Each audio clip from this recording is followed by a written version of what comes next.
Do you remember Morgan Stanley's $10 price target from 2019? Well, now Morgan Stanley is reducing its Tesla stock price target by $10. A lot can happen in 5 years. Keep in mind, Tesla stock had stock splits also. Tesla just cut the price of the Model Y in Australia by up to 9.3% for the performance model and 6.4% for the long-range model, but only 2.3% for the most popular rear-wheel drive model. We don't know exactly how much Tesla spent on advertising in 2023, but Grok seems to either know it somehow or just guessing. Either way, I'm not sure if this is reliable, but it says Tesla spent 6.5 million on advertising last year, so that's basically almost nothing compared to Tesla's revenue, which is close to $100 billion per year. Omar shared some data. FSD 12 required an intervention. It's never going to work. A year ago, Omar says, that same drive required 5 interventions. Before that, 15. Do the math. The Tesla economist did some math, and if that progress continues exponentially, he basically predicts that FSD would be solved in 3 years, and in 4 years, it would be an order of magnitude safer than human driving. I think this is as bullish as I have seen the Tesla economists in the last 9 months, probably. And Elon Musk agrees with Omar here. FSD licensing earnings will exceed Tesla's auto business earnings. Good chance that turns out to be true, said Elon. Whoa, Lucid Air discounts reach up to $30,000 in the US. This is good news. As expected, orders for the Model 3 Highland in South Korea are exploding. This is what I'm talking about. FSD V12 navigates construction zones incredibly well. Swear says an anonymous follower wanted me to share this video of Tesla's FSD supervised V12.3.3 navigating a construction area. At least in the construction zones I was in, it could have been a robotaxi already. And V11 would freak out around cones, but with V12, I did not have a single tiny issue with cones or poles. And one more thing I like about FSD V12 quite a bit more compared to V11, the nag.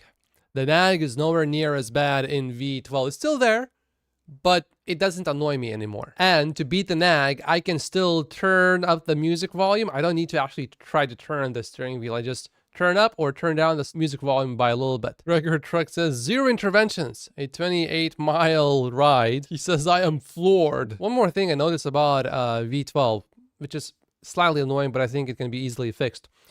When I stop at a red light and when it's time to go, sometimes when it starts going, it doesn't just smoothly accelerate all the way to the speed limit. It starts and then it doesn't accelerate anymore. It doesn't brake, but it doesn't keep going. And then it starts accelerating and then it stops accelerating. No braking, no slowing down really, but just accelerating.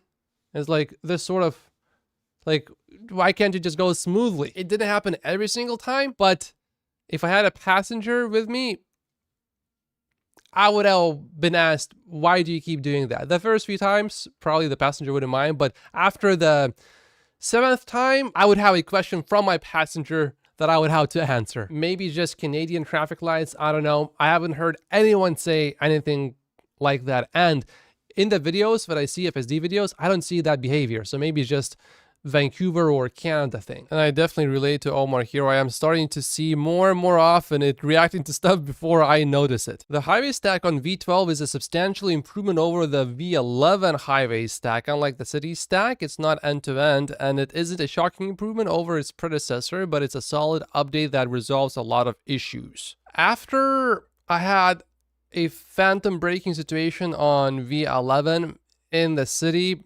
I didn't use it on the highway because I was afraid, well, if I have phantom braking on a highway when there's a vehicle behind me, that's going to be an accident. So I didn't use it on the highways, but I did use it in the city. And I haven't had a single phantom braking situation yet, at least with V12. So I would love to try FSD V12 on the highway too. Phantom braking for skid marks, heat haze is almost gone. Maneuvering around traffic is much more assertive and misses fewer opportunities. Now, he said phantom braking is almost gone.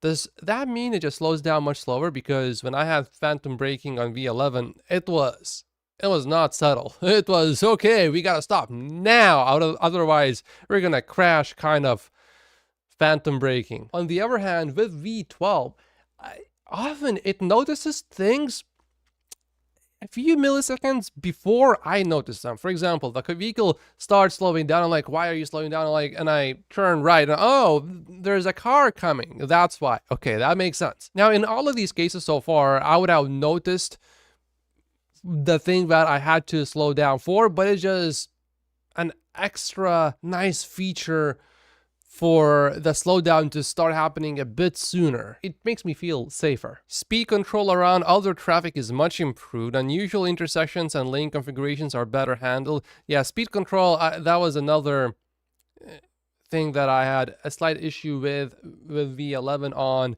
highways. Unusual intersections and lane configurations are better handled. Passing lane use and yield behavior are much improved. Truck offsetting is so good now that you don't notice it unless you are paying attention. Oh yeah, I notice this with V12 so much. If I'm going in my lane and there's a huge truck or a bus or a semi on the right side, it's going to move to make space for that semi, which makes me feel so much more comfortable. That's one thing that I hated about V11. It wouldn't really do that. Overcautious behavior resulting in unnecessary braking, offsetting around other road users is almost gone. It still suffers from missing and misreading speed signs, and map errors continue to be an issue. Overall, a great improvement in user experience even compared to the most recent V11 versions. And James here explains why the highway stack hasn't gone end to end yet. The planning horizon for highway needs to be longer, which requires some additional tricks. We didn't see FSD on highway until long after it was available on the city stack, so it's not surprising that end to end on highway might take a bit longer than it did on city. After driving on V12 in the city, I think one of the most perhaps annoying things that it does is lack of future planning. It does plan, but not enough. It sometimes doesn't choose the right lane, and then it needs to change to the right lane last second. It usually doesn't make these mistakes, but when it does, it's really annoying. During a 1 hour drive in the city, that happened to me 3 times. One of these times, when I drove through that area, I made the same mistake that FSD made. Actually, I completely missed the turn because I was on the wrong lane, which only allows you to go forward. So I just completely missed it. FSD did not miss it. FSD just stopped. And that's why if I go to a new area now that I have never been to, I will want to drive on FSD. I wonder if the planning horizon is significantly limited by the hardware. I asked James what he thinks. James Stevenson says, my first 4 drives with V12, 1 hour of driving, have been interventionless, except for me wanting to change lanes sooner or park somewhere else. Yeah, wanting to change lanes sooner has been my main issue with V12. 1 out of these 3 times, it created a situation that was not safe, I think. The car was going at about 35 miles an hour or so, and it wanted to change lanes, but on the left lane to which it wanted to change, it was basically bumper to bumper traffic, but the traffic was going pretty fast. So there was no way to get into that lane unless you wanted to potentially risk an accident, because it was trying to do that last second. So I just took over and I took a long cut because I was on the wrong lane. If it made the decision to change the lanes 3 seconds earlier, the problem would have been completely solved in that situation.